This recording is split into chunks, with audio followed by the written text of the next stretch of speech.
Hey writers, you're listening to the Kobo Writing Live podcast, where we bring you insights and inspiration for growing your self-publishing business. We're your hosts. I'm Joni. And I'm Stephanie.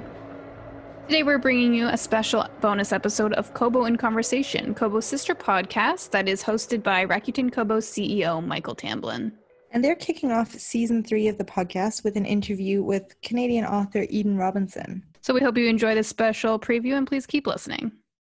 I am an inherently practical soul, so I've never understood romance in my real life. So I don't know if I can write like a romance in fiction. I can write a trashy romance, though. I'm Michael Tamblyn, CEO of Rakuten Kobo. We make e-readers and apps, we sell ebooks and audiobooks, and we build technology that helps people spend more time reading. One of the best parts of the work we do is that we get to talk to authors about their books, as well as the books that shape them as writers and as readers. Welcome to Kobo in Conversation. My guest today is Eden Robinson. She's the author of 5 works of fiction for which she has received numerous accolades, including a spot on the Giller Prize shortlist for her first novel, Monkey Beach, which also won the Ethel Wilson Fiction Prize, an honor bestowed on the best work of fiction by a resident of the province of British Columbia, and which she won a second time for Trickster Drift, the second book in her Trickster trilogy. I'm especially thrilled to be talking with Eden because the first book of that trilogy, Son of a Trickster, has been made into Trickster the TV series, streaming into living rooms now. That gives readers even more time to spend with these characters while looking forward to the release of the final book in the series, Return of the Trickster, in 2021. Eden Robinson, welcome to Kobo. Thank you. It's wonderful to be here. Okay, I'm just going to call it out at the top. I love a good trickster story. So I came into these books ready to rock. Like I was all set from the beginning. And from both Son of a Trickster and Trickster Drift, I've been having such a good time reading them. Oh. I thought we could talk a bit about Son of a Trickster because it's now the brand new TV series, and Trickster Drift because it's the most recent one that came out last year. And maybe, just maybe, we'll be able to get a hint about the one that's coming out next year. Does that sound good? That sounds good, but I'm a terrible spoiler. Like, no one would watch. When people were watching Game of Thrones with me, they would block me on Facebook so I wouldn't spoil any of them. Because you're watching, hey, this person's going to die. don't get attached to them. Well, the worst was when Cersei blew up the... I was texting as I was watching it, and they were going, ah! Block. Yeah. That's how you lose friends. Okay, we're going to try to we will try to navigate that very fine balance between building anticipation and spoilers. Okay. So that's our job. Okay. So let's start, assuming people haven't read either of these books, that are starting at the beginning. It feels like the best way to begin that is tell me a bit about Jared, our main character.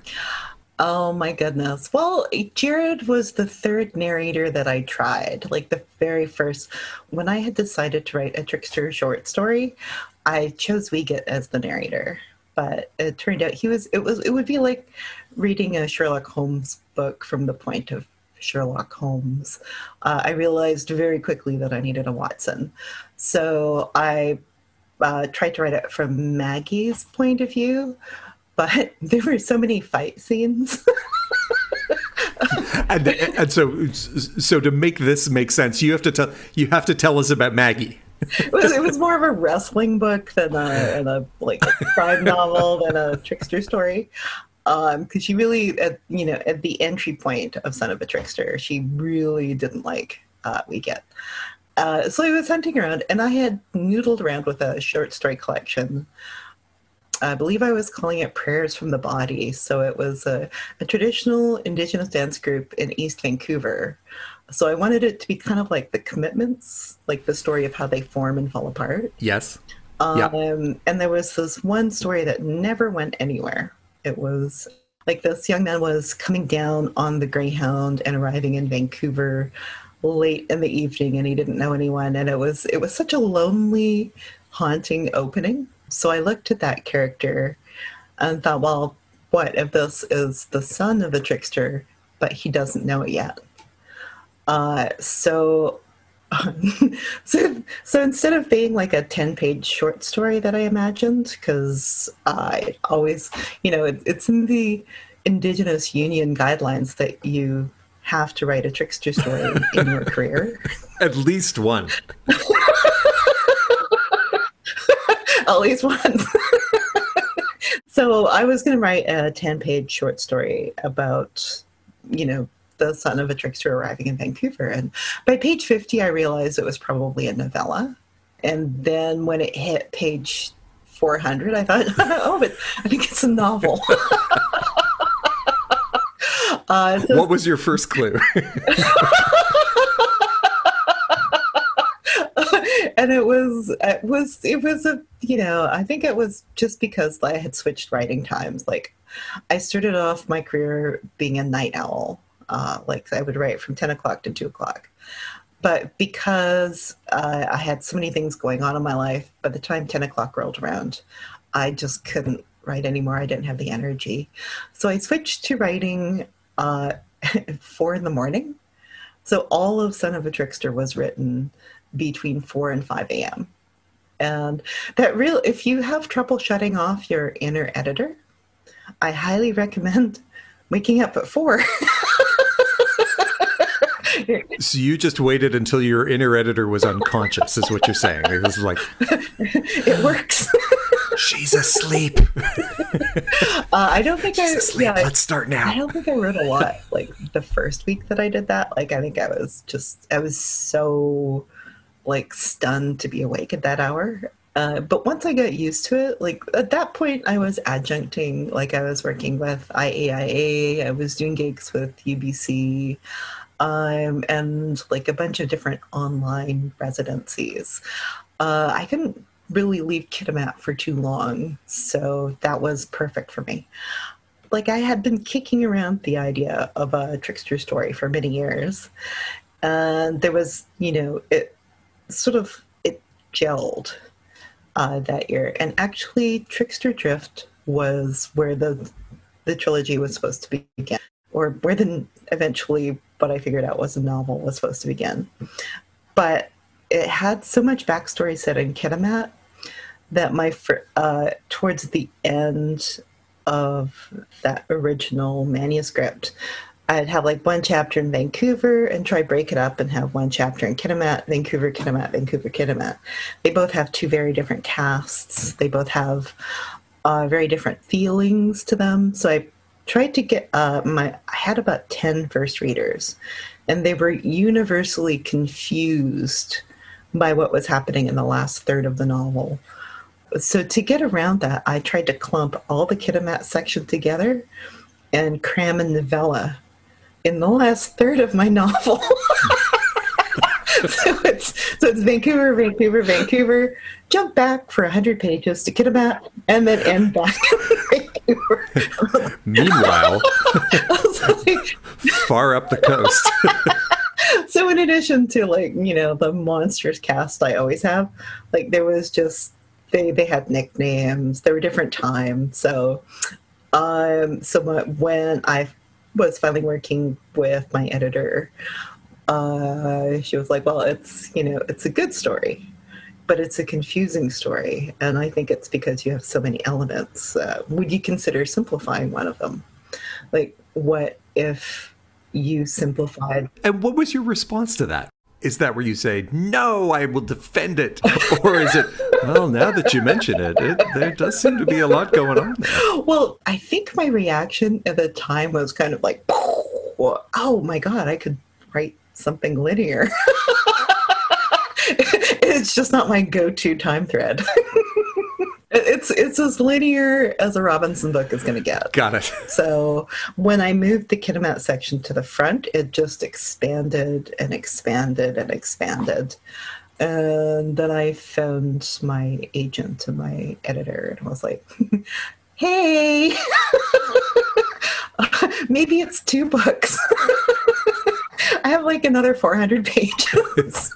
Here's a crazy idea. So we redid the contracts, we renegotiated. It was, it was weird. And then, halfway through writing Trickster Drift, I realized the same thing was happening. Like I was 400 pages in and still hadn't introduced the main antagonist. I was like, built up my editor, my agent. Oh, right, her. Hey. So this is it. That's the trilogy is done. That I'm not splitting any more books. I'm not going into any more timelines. Yeah. Done. Got it. So back to my original question. Introduce us to Jared.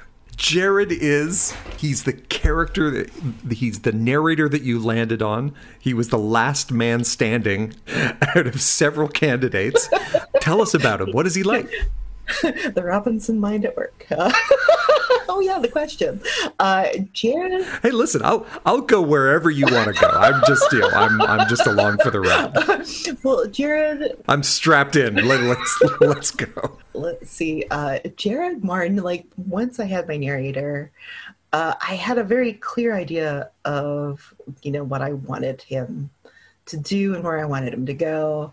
But as I got to know him through, just exploring the world, he shifted. Like he was a lot more, he was messier than I was expecting, and he was a lot more generous than I was expecting. And the relationships that he had, he really formed tight connections with the people in his life. And that defined where the book went. With a different narrator, like this story would have been completely different. And he is one of those truly nice guys. Like he doesn't want to cause any trouble. He wants to help people. He wants to be kind in a place that is really often not nice to those kind of people.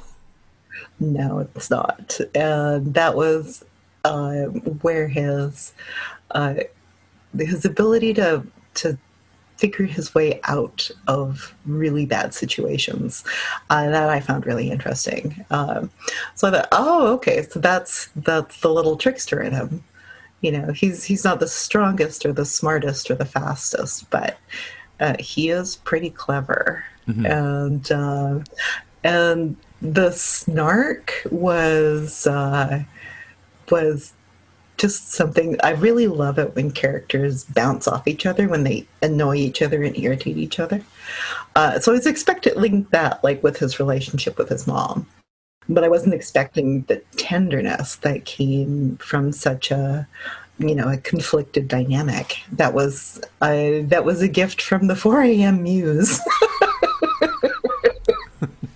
And let's talk about Jared's mom, Maggie, for a second, because as you say, like had she been the narrator of this book, this would have been a completely different book.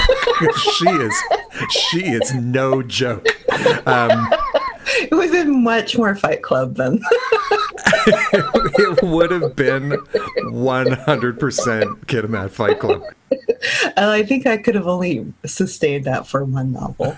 Right. And even making my way through I think I went in about 40 pages from her point of view and went, I'm not into like decimating people this early in the morning. I don't think it's working from a story point of view. Right.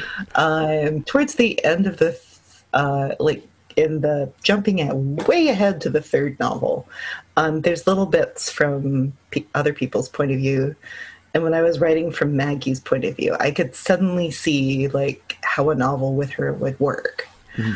So I think that's a good sign, because up to this point in my novels, the only way I've been able to write is from a singular point of view, whether it's first person or third person limited. I'm either in their head or on their shoulder. Mm-hmm. So in the third novel, it was really exciting because it was the first time that I branched out to multiple characters.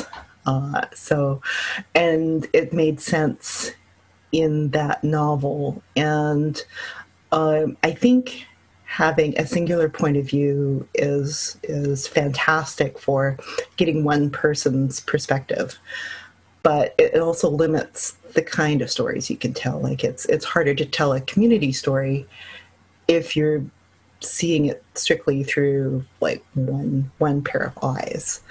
So I'm very excited about this new thing that's happening, and I'm hoping to bring it to my trashy band council romance. Oh, we're going to talk about that in a second. No fear. I've reserved fully 25% of this interview for talking about your trashy band council romance. So the only book my mom's really looking forward to reading. Yeah. She's like, yeah, literature, again. whatever. Let's get some romance. I'm really, really bad at romance. Like, it's not something that I am an inherently practical soul. So I've never understood romance in my real life. So I don't know if I can write like a romance in fiction. I can write a trashy romance, though. Hey, listen, trashy romances are their own art form too. So you've got to hone your skills. Back to Jared for a second. Things are not easy for him, and not just in the usual sense of having a tough time with his family and a mother with substance abuse issues and a tendency towards violence. He hears things and he sees things. Mm-hmm. Yes. And at first he thinks he's just been overdoing the partying. But then as things start to escalate in the last third of Son of a Trickster, all the things that have been around him all his life, but he's just sort of written off to, him not being all there in the moment, are actually things that, they're little signals that he's not what he thinks he is himself.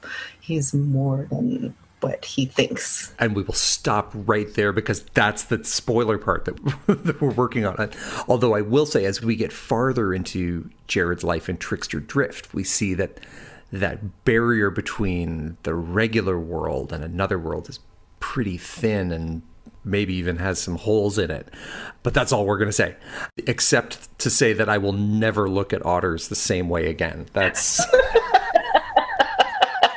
Well, when I was growing up with Trickster stories, and when we got to the otter stories were always severely creepy. Yeah. Like, well, I'll just, veer off for a bit again. Do it. Let's go. Yeah, one of my cousins had a German Shepherd, and she loved to run the logging roads with him.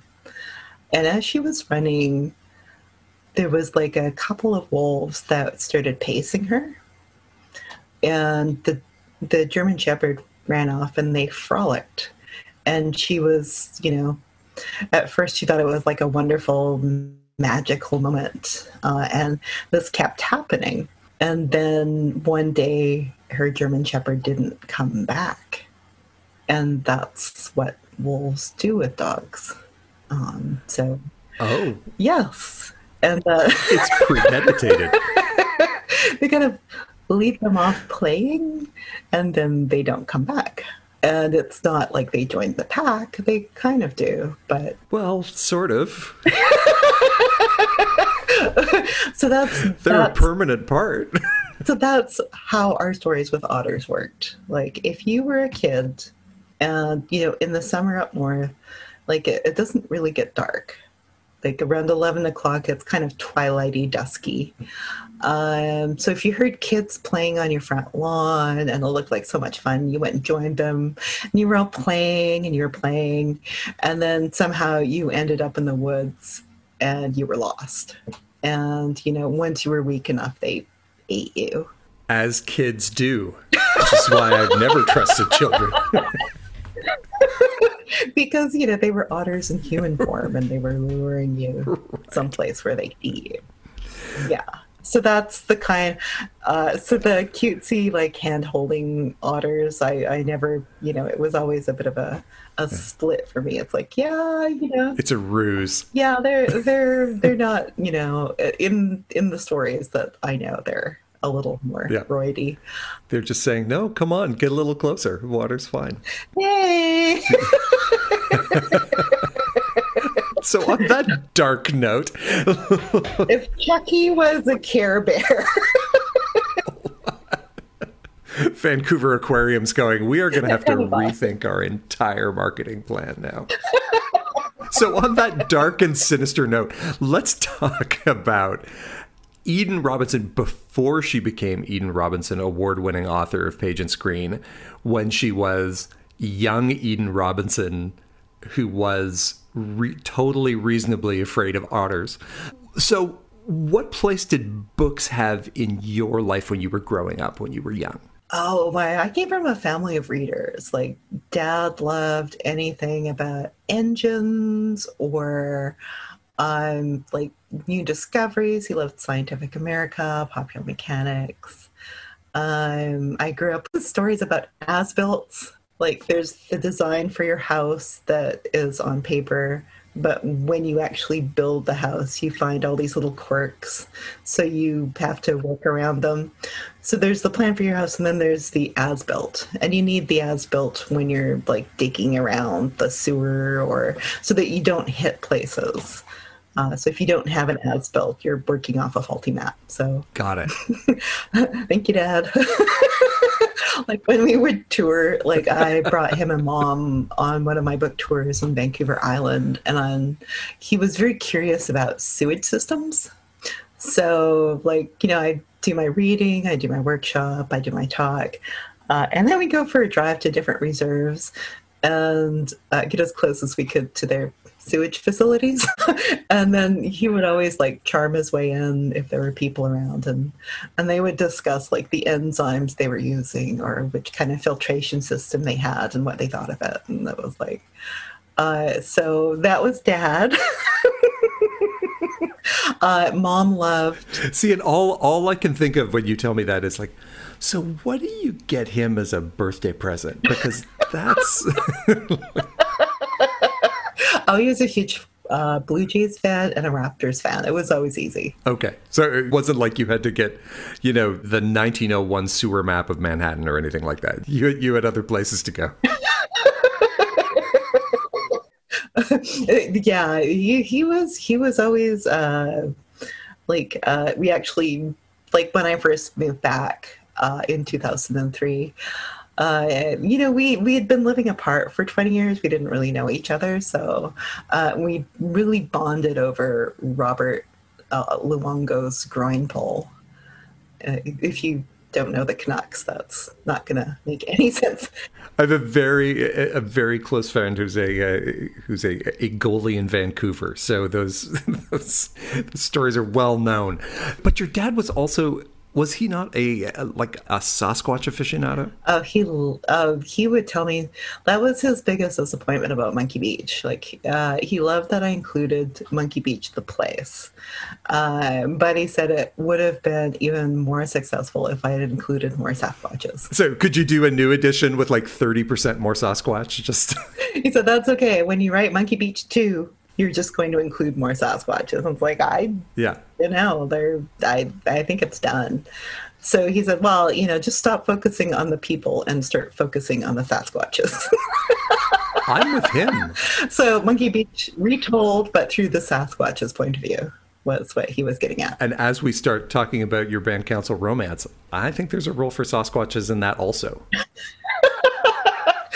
Well, I do a completely gratuitous Sasquatch scene in the third book, Return of the Trickster.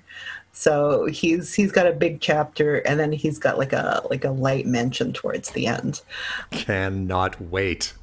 That was my nod, you know. Hey, Dad. Thanks, Dad. 30% more Sasquatch in this Trickster trilogy. And as I was writing it, they prefer to be called the wild people of the woods, not wild men of the woods, and they consider Sasquatch derogatory. And the Sasquatch in my novel is Hugin. He doesn't eat humans anymore. Okay, it took me like probably 2 seconds longer than it should have, but I got there. So I understand, though, that you had trickster stories around the table growing up when you were a kid? Oh my goodness, yes. Oh my goodness. Well, it was that was a time when people still smoked inside their houses. Uh, so, my aunties and uncles after dinner, everyone, gathered around the kitchen table and told stories. And my favorite ones were the trickster ones, because they were always trying to one up each other, and they were always trying to make it like really fast and funny and crazy. And I just loved that. The stories that Dad told me, it's far back as I could remember it. It was sewage systems or tricksters or Sasquatch. He also had a lot of fishing stories. I don't like fishing. I do like working on fish, but I don't like there was a documentary crew up here that really wanted scenes of me fishing, and I said, I'll do it, but I'll do it resentfully. That's okay. That's okay. So there's scenes of me fishing resentfully. which is how I've always fished. Me too. True to my tradition. Yeah. Now, you say that trickster stories are your favorite, yeah, and they are also my favorite, but aren't they kind of everyone's favorite? Like, is that like saying that Sweet Caroline is my favorite karaoke song? Or is there some other competing class of stories where people are like, oh, well, you might like a trickster story, but really this is what you want instead? Oh, well, there's so many different kinds of tricksters, and there's so many moods to them. I really liked working with Wiegand. I really, there's a bunch of other tricksters that appear in the third novel. So it was fun working with them. But I didn't go into them too deeply because I'm not as familiar with them as I am with Wiegand.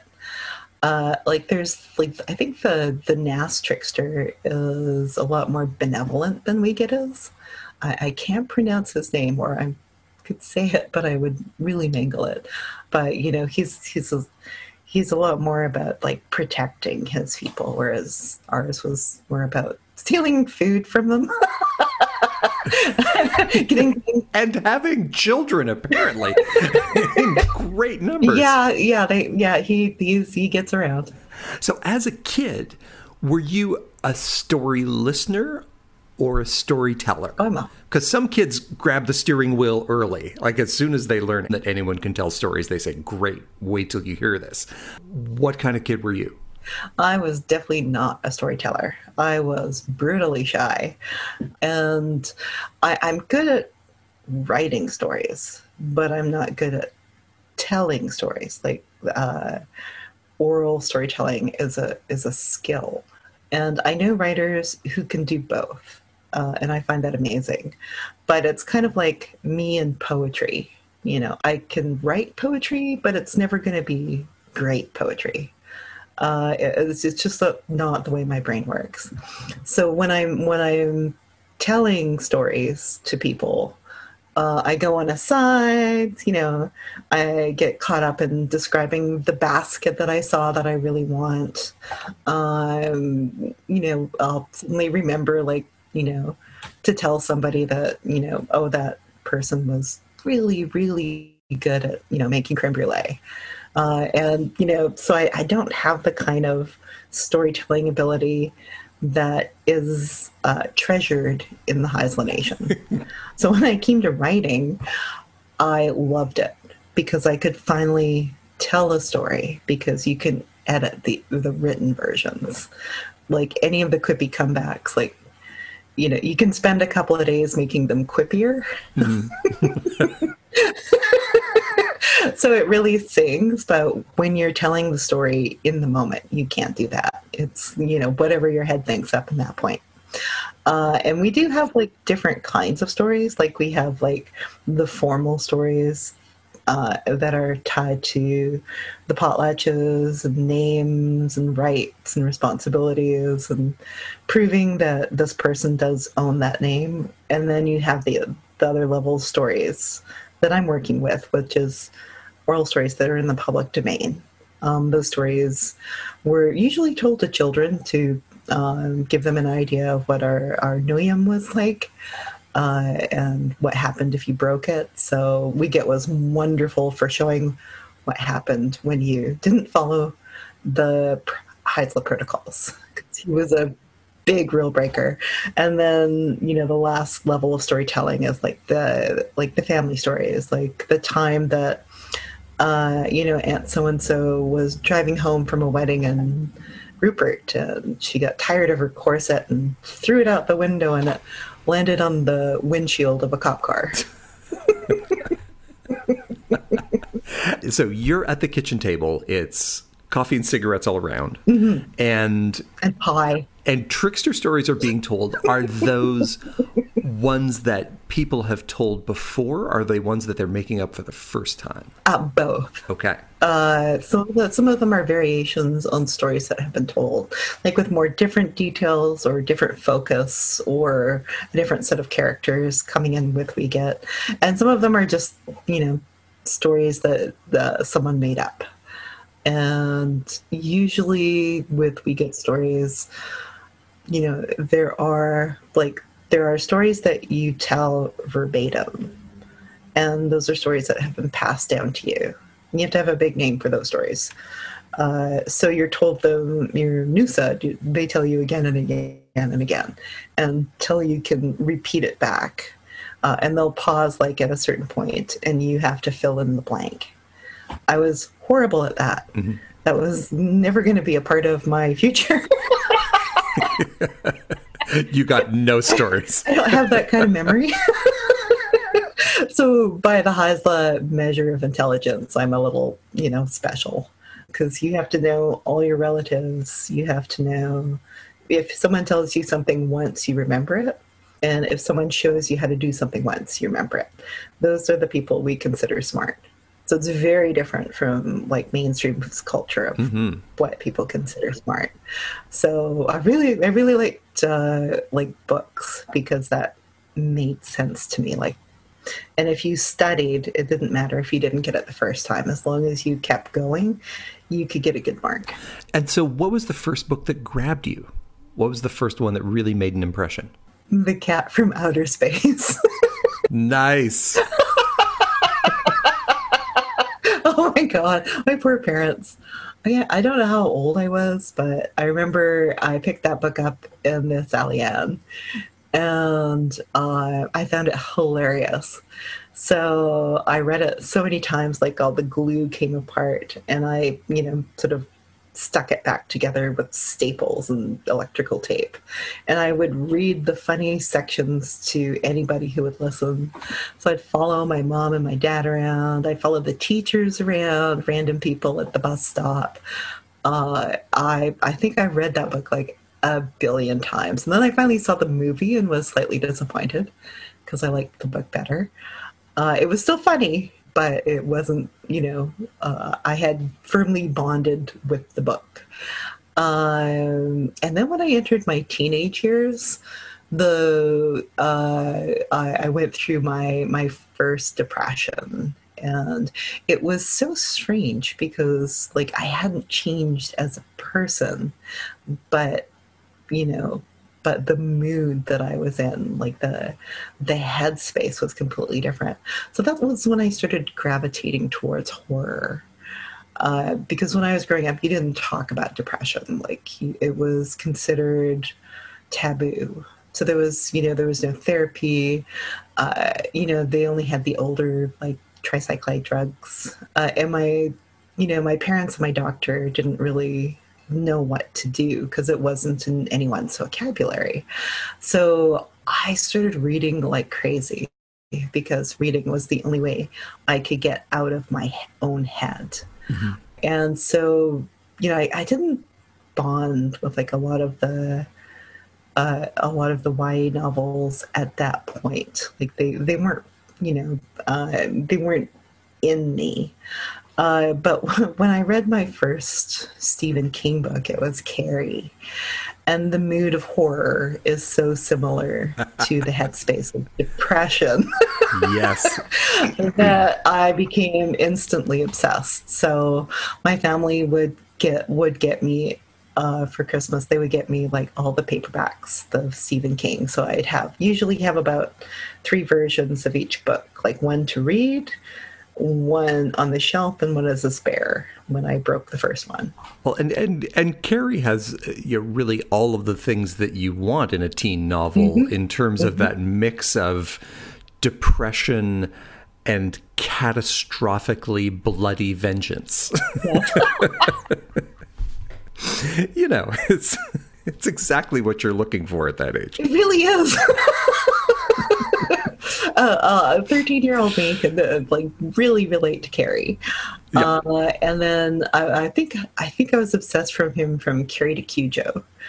And I had discovered other horror writers, like the Clive's Books of Blood stuck with me just for the incredible imagination. Like, is that Clive Barker? Is that who it was? Yes, Clive Barker. Yeah. Clive Barker. Like in one of the Books of Blood, when they were like making like the human giant, and people were getting crushed, like that stuck with me, and I thought about it for a while. But back then, I was also obsessed with science fiction and fantasy. I loved The Hobbit. I read the entire Lord of the Rings trilogy in a long weekend with breaks for, microwaving pizza and going to the bathroom. If you do that twice, you come out the other end learning how to speak Elvish. It's a well-known fact. But at the end of it, I wished I hadn't rushed through it so much. Like, I would have wanted my first time through to be more attentive. So, that was always a slight regret, but I just couldn't stop. I disagree, because if you read it more slowly, you go through all the songs. The songs take a long time. There is a lot of singing. I never thought trees could sing so much. Well, I was expecting the British people to sing more when I went to England. It set me up for just because I'm kind of like expecting New Yorkers to be very West Side Story. Right. Where there is so little choreographed dancing in this town. What is the matter with this place? So at what point did you decide, I have stories in me, I'm going to start writing them down and getting them out into the world? Because that transition from reader to writer is that's a very different way of being in the world. Mm-hmm. Well, being surrounded by so many people who are reading, like the only person I knew who was a writer was my Uncle Gordon, who wrote a booklet called The Tales of the Kid and Matt. And he advised me not to go into writing. I think he advised accounting. Thanks, Uncle Gordon. My mom and dad were very supportive. Dad had always wanted to be an engineer or an architect, and Mom had always wanted to be an actress. So absolutely thrilled that I wanted to do something in the arts. But all through my childhood, because I had been such a fan of science fiction, I really wanted to be an astronaut. And it never dawned on me that I couldn't. So I took sciences and math all up until, I think, grade 10, when I read that they had a height requirement. You had to be over 5'3", and I wasn't. And why should that matter? Are the spacesuits standardized? Do they not make short sizes? Because of the size of the capsules at that point. You had to be between 5'3" and 5'11". Oh, come on. No, it's not that way now, but it was, So I think I went through grade 10, like having my dreams just been completely crushed. Then I started watching a lot of Cronenberg. My favorite was The Scanners, closely followed by The Brood. So in grade 11, I took 2 English classes, one a regular English class and one preparing you to write essays in university. And both my English teachers were amazing. And in one of the classes, she read out a story I had written ending Scanners the way I wanted it to end. And the class loved it. It was the very first time in my life I'd been considered cool, because, I had been in the chess club, the astronomy club, the math club. So that kind of feedback was just addictive. So I started my writing career writing fan fiction, which is not an uncommon on-ramp these days either. So it's and I'm kind of glad for that it's become more legitimized as a way that people feel that they can get into writing. Oh, if I had Wattpad back then, I think my life would be completely different. You'd have 6 million 11-year-old followers and no car. The exploding head oeuvre of Eden Robinson. That's right. So, as you were first then getting started with your own first books, were there any authors or books that you turned to, or anyone that you found particularly inspiring as you were starting to find your own voice? That would be around the second year of university. In my bachelor's program, I took creative writing at the University of Victoria, and I did really badly in my first year. I actually flunked fiction. I was going into their poetry stream. I think I wrote a lot of erotic poems about trees. Mm-hmm. They weren't intentionally erotic, but the language was kind of lush. So that got me through first year. That just sounds like someone writing from their lived British Columbia experience. That's a red cedar and a yellow cedar. Yeah, but a year of that.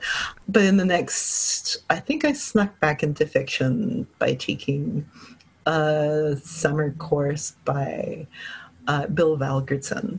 There weren't enough people around that summer, so they let me in. That was the first time I had encountered a mentor with a sensibility as grim as my own. He's an Icelandic writer of Icelandic descent, and he'd written a collection of short stories that I devoured. And then my next mentor was Mark Jarman. So at that point, I was worshiping at the altar of Raymond Carver. And then in one of my poetry classes, I was assigned the collected works of Billy the Kid. And that derailed everything. That kind of blew my mind open to the possibilities of writing, what you could do with words. So I think for the next 3 years, I wrote really bad copies. It did improve my use of language quite a bit, trying to get to that point. But, at that point, when I started to read, that was my sort of entry into writers who were doing amazing things with language and, time and perspective. And so then I don't think I've ever not written anything that wasn't at least unsettling, but the horror roots are still there. I can't seem to write a cheerful book.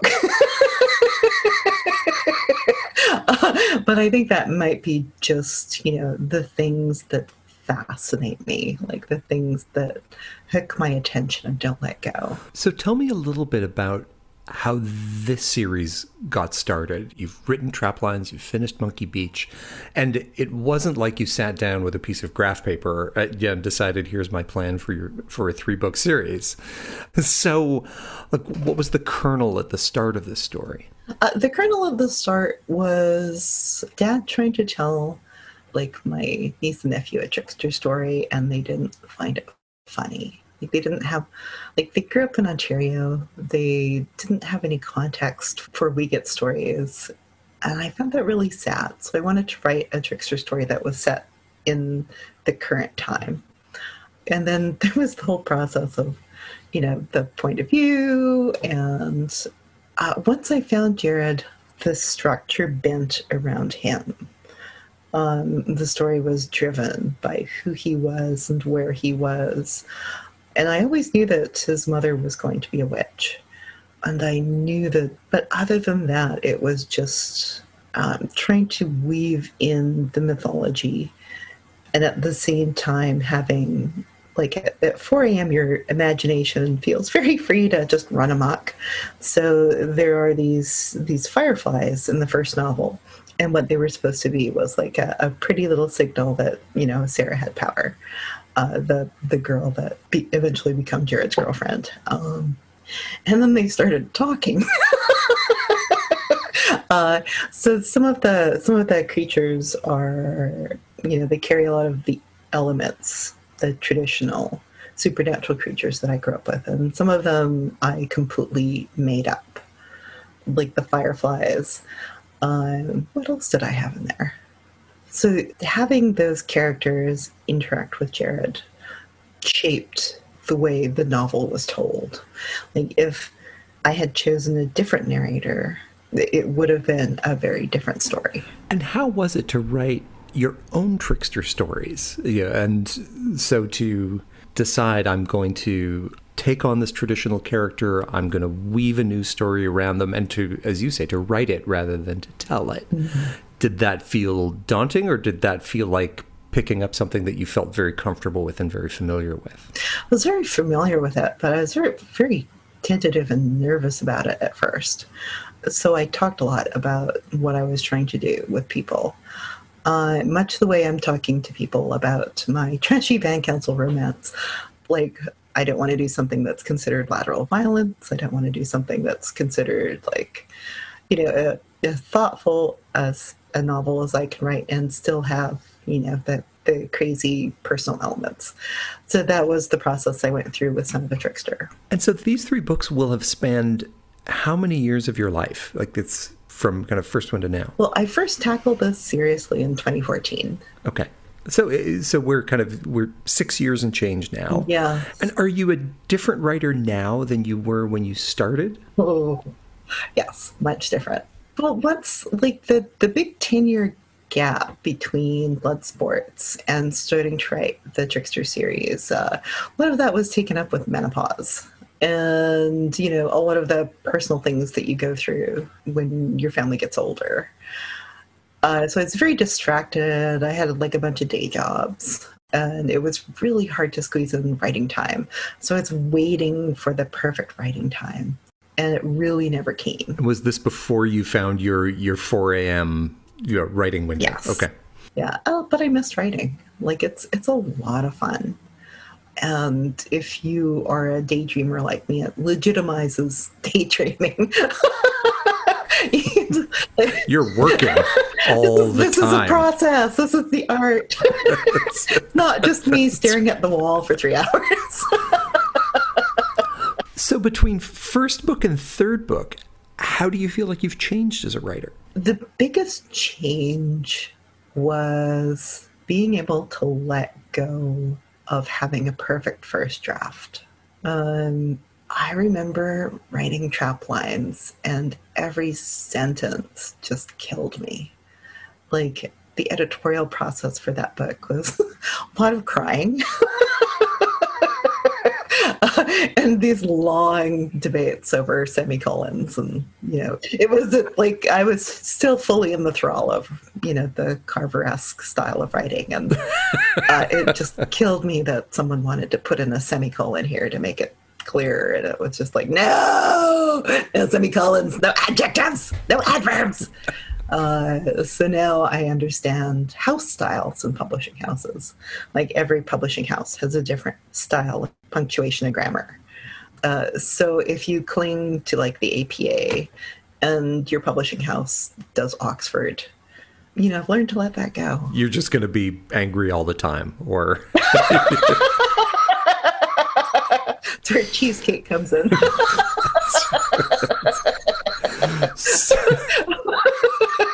Okay, so far we've established that you've allowed semicolons into your writing. This is the biggest difference between the first and the third. Yeah, there's a lot less, self-flagellation, and that's directly attributable to menopause. Like, Well, that's excellent. Well done. yeah, it's one of the gifts. You just don't care as much about what other people think. So it's like, well, I want to write, and if it's goofy, it's goofy. Let's see where this goes. And I thought it was like the lightest book I've ever written, and other people were like, that was so traumatized. So I was like, oh, okay. I've still got it. Dark. Excellent. Thank you, Stephen King. Well, it is one of my lighter books. Like, the trilogy is a lot lighter than like the third book did take a dark turn. In the first draft, everyone got a happy ending. Like, everyone got their dream. Everyone was taken care of. Anyone dealt with their trauma. My editor was like, well, it's very nice. It's quite lovely, but a little boring. So maybe not given. You were coming off of your Game of Thrones experience. I'm saving everybody. Everyone's coming out of this one. Well, that episode had the final, the season finale had just come and gone. I was like, oh, so I'm Game of Thronesing this, and she's like, yeah. Sansa is Queen of the North. I was like, okay, I get it now. And then the pandemic. Like, I was just starting the second draft of Return of the Trickster, and I had done a class visit, and one of the students in the class had gotten her teeth cleaned by one of the dentists that went to the conference. Oh my. Yeah, so we all had to go into self-isolation for 2 weeks, and at that point they were still rationing the tests so that you couldn't get a test unless you were exhibiting symptoms, but we had to lock down for 2 weeks. And I have asthma and a lot of immunity issues. So I was just freaked, like completely freaked. So that's the mood that I wrote the second draft in. Everybody died. No one was left standing at the end of that draft. My editor was like, well, can we have some of them live?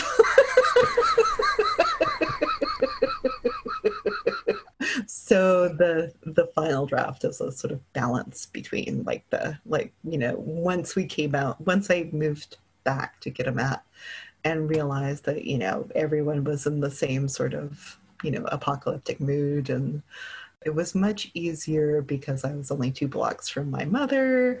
If something went wrong, I could be there. And I was in my own apartment. I wasn't, like, the Hague Brown house was lovely, but during a pandemic, like, that 2 acres of wood surrounding the house gets a little much. Mm-hmm. Yeah, because I could watch the river. There's deer coming in from the park. It was spring, so all the flowers were coming out. But, outside of that, it was all, pandemic-y. I've been fascinated with coronaviruses for a long time. And, a lot of the epidemiologists that I'd been reading had been warning that, this is coming, here it comes. And we just, sort of blundered through it. So you can say that you were a fan, like, before it became big. Before it hit the big time. So the TV series Trickster was shot in Kitimat. And what was that experience like? Because there's this strange thing that happens when you, as a reader, when you hear an actor speak the words that you've only heard in your head. But I can't imagine what that's like when you're the person who wrote that character. So do you still have your own Jared in your head alongside actor Jared? They've kind of melded at this point. Like, the first experience I had was when the Monkey Beach crew came out. So they filmed in Kitimat Village for 6 weeks. And the first 3 weeks, like, everyone in our community was so excited, like, and they were just thrilled, especially when Adam Beach came up. But, the last 3 weeks, like, I was going back to school. Being an extra is not as exciting as you think it's going to be. So the experience of having a movie filmed in my community was surreal. And I wasn't here a lot for it because I was on tour for Trickster Drift. So I could only pop in and out. And then, almost a year later, the TV crew for Trickster came up. And, you know, again, I was kind of stunned by how fast everything was happening, because you know, Monkey Beach had been in pre-production hell for so long. I just assumed the same thing would happen with Trickster. But, you know, here they were, and they only filmed here for a week. They filmed the other 39 weeks in North Bay, Ontario, and that was strictly because of, like, the tax credits. Also, Kitimat was booming because of all the LNG activity happening, so it was hard to get, like, motel rooms. It was hard to get, like, anything booked. So the first thing that surprised me was that seeing Joel Ouellette, and because he was Jimmy in Monkey Beach, and he plays Jared in Son of a Trickster.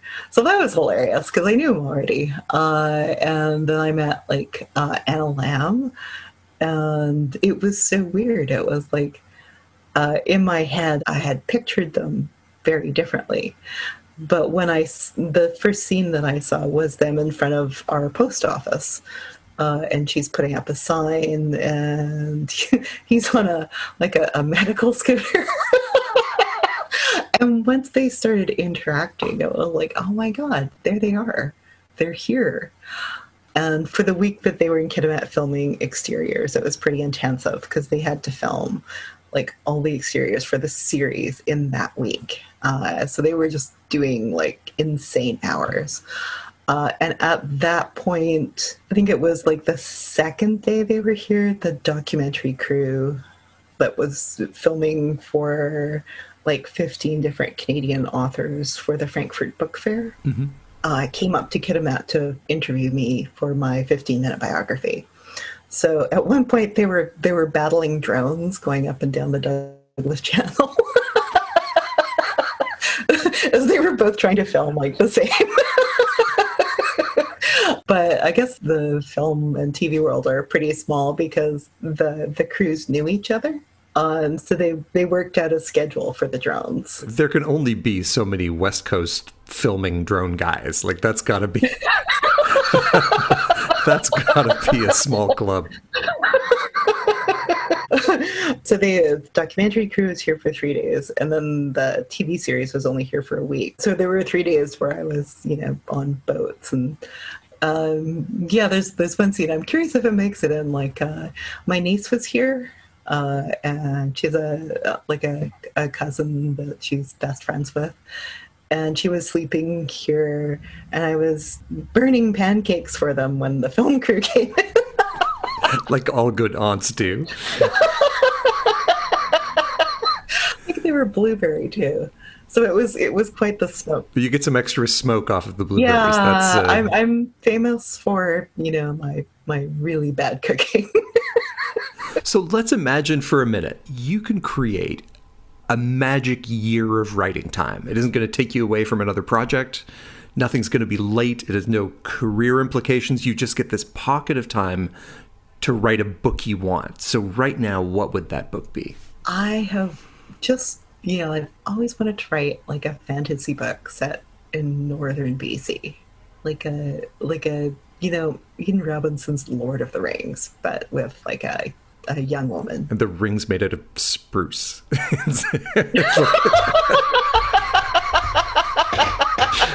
Lord of the Otters. Yeah, I've tackled it a couple of times, but, you know, it hasn't worked. And so are you thinking, like, you know, massive multi-generational saga, or is this a single perfectly rendered fantasy novel? I think it would have to be massive. Oh yeah, thousands of pages. Yeah, starting small and then branching, and then, you know, becoming, you know, just almost incomprehensible with it. So, detailing too. Who's the cousin? Who's that cousin? So based on your current track record, if you started as a 5-page short story, it'll be a 5-book series, each of them 1,000 pages long. That's right. Perfect. With the charts at the beginning with all of the names, because that's very important. And a map. Has to be a map. Who has shagged who? Thank you so much for joining us. Thank you. It was my pleasure. I have been speaking with Eden Robinson. Her latest book is Trickster Drift, the second book in her Trickster trilogy, and the TV series Trickster is streaming now. All of Eden's books, and the other books we have mentioned here, well, most of them anyway, along with previous episodes of this show, can be found at kobo.com/conversation, which also has an archive, the repository of all of our previous conversations, many of which I have to say are really great. Make sure to catch every conversation by subscribing on Apple Podcasts, Google Play, or wherever you listen, and leave us a review because it helps other readers find us. Kobo in Conversation is produced by Nathan Maharaj, edited by Kelly Robotham, and hosted by me, Michael Tamblin, usually recorded at our studios in Liberty Village, Toronto, Canada, but for now in my office/storage room/gym in beautiful Sandy Cove, Nova Scotia. Thanks for listening.